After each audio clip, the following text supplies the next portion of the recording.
Okay. So So what do we got over there? we got Fullsteam, First Frost, and we have Carver. Now the first frost is a seasonal. First Frost is seasonal, yes. And when does that come out? That comes out in in the wintertime.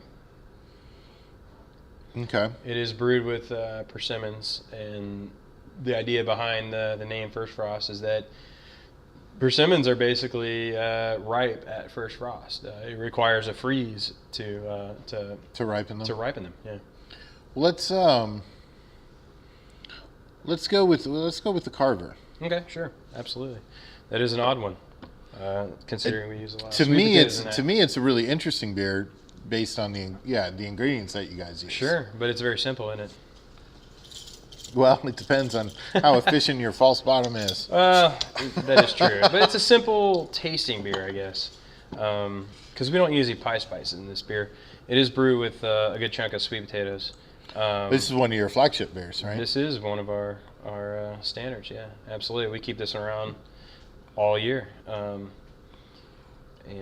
we chose not to use pie spices or anything like that. We didn't want it to be a spicy beer. We wanted the sweet potatoes to kind of basically talk for themselves. So what we have is this lager that we're brewing with. I think 20% of the fermentables comes from sweet potatoes. 20%. Yeah, it's a big chunk, and it makes my day some days very difficult. Do you So as a home brewer, with my setup, I have a false bottom in my mash tun. Yeah. And I recirculate the mash to try to get rid of hot spots. So I need, that false bottom not to clog up. Yeah. So I tend to, if my grist thinks about wheat, rye, or oats, I'm putting in a pound of rice hulls. Yeah, absolutely. So I've never brewed with potatoes before, but I've eaten them, and I can imagine that that's a sticky mash. It makes a very sticky mash. Yeah. So how do you guys deal with that on a professional level? Good luck. Good luck. I really, we do a big step mash with it.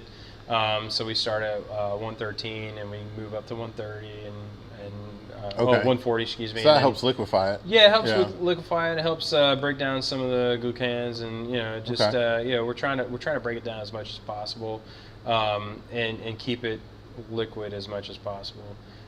There's still a lot of fiber in sweet potatoes that are really tough to work with. And we find it sometimes it's batch to batch, depending on the sweet potato itself. Sometimes, we've had quick ladders, and sometimes we've had all day long ladders. We use a lot of rice hulls in it. We're using about 50 pounds in a So you do use rice hulls. Oh, we use a lot of rice hulls in this one, yeah. It is definitely the hardest beer to make. I mean, right beside rye, this one beats up rye as far as longevity of the ladder. I would think that it would be incredibly unpredictable because it's not like you have a grain analysis of the sweet potatoes. We get bricks depending on our supplier. We get a bricks analysis. Oh, you do? So we can kind of calculate about what it's going to give us from the mash. Using sweet potatoes, in my experience and in my research, there's not a whole lot of usable fermentability in it. It is a lot of fiber in it. You can. You do get some sugar out of it. Oh, absolutely. Yeah, don't get me wrong, but what we're finding is it's a good chunk of fiber that is not going to necessarily be available for fermentation. Right. So it's mainly there for flavor and a little bit of aroma, and it does lend a bit of the body and some of the fermentability. Not thick, but for a lager, it's got more body. Yeah. It's got body to it, and then it's got an earthiness to it that I don't think we're really gonna find with most grains, most malts. Right. And then it's lending an aroma, a very sweet aroma, not necessarily sweet potato, but it's got it doesn't smell like a potato. Yeah, it doesn't smell like sweet potatoes. It doesn't taste like sweet potatoes. Most of that's being fermented out. but it's got a malty and earthy aroma to it. Yeah, I'm actually kind of impressed by the body on it. That's got to be so you attribute all that to the sweet potatoes. Yeah, I think Okay. so. I as far as I could tell, that's a good chunk of the body's coming from the cube sweet potatoes that we get.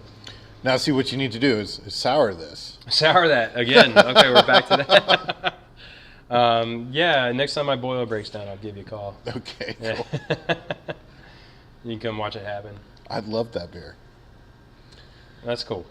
So the sweet potatoes, North Carolina Yep. staple crop. Yeah. Yep. Absolutely. So you guys are, you know, the plow to pint thing. Very, very interested in using local ingredients. Yes. And if I recall correctly, this was like, you know, one of the first of your beers to be using local ingredients like that. Except for maybe, did El Toro come first, or because you used this you used actually corn grits in that, right? This beer actually was a prototype out of my backyard. Back Okay. when I was home brewing, and a good friend of ours, Hammer. Yeah. Actually, we sat down and talked about making this beer. He was a huge influence on making this beer. So always got to raise a pint to Hammer. Good guy, Keith. Cheers to him.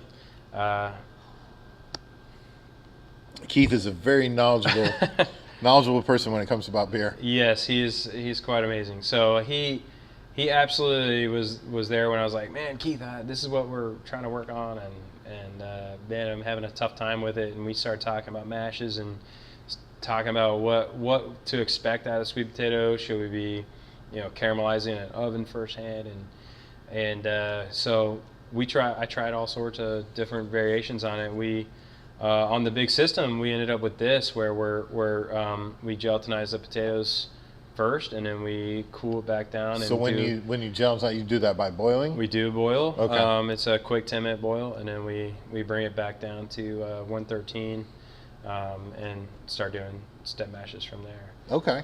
So you just add cold water to bring we it add down? cold water, filtered cold water. Is free range Durham water, I guess you could say. Oh, yeah. But it's filtered, so it's been adjusted a little bit. But yeah, so we run cold water into it, and then we start adding our grains from there. And Cool.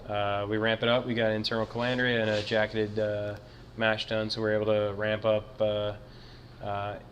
relatively easily and bring it up to proper mash temps. And You know, the first time I heard that word calandria, calandria, I know, it took me sounds forever dirty, to man. figure out what that was. There's not a huge amount of information on what they are. No, it So sounds dirty. It does. Internal It calandria, does. man. Ooh, you got an If issue, pal. if you could explain to our viewers what one is, I think that would be helpful. Basically, it's a way of getting more surface area for the steam to interact with the wort. So on your system, it's our like system. basically this big tower in the middle It's a that big helps tower. heat the wort. It's got Yeah. holes in it, so Yeah. steam is basically wrapping around wort and basically able to bring the wort to a boil. Right. A little bit faster than just having straight wall jackets. We've got this thing in the middle that's basically think of it as a big heating element, Right. with a lot of surface area for the steam to react with the wort.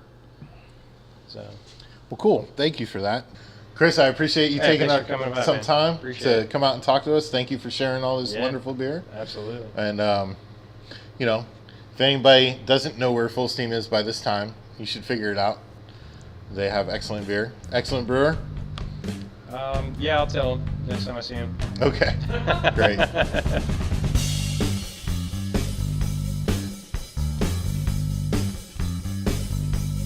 There we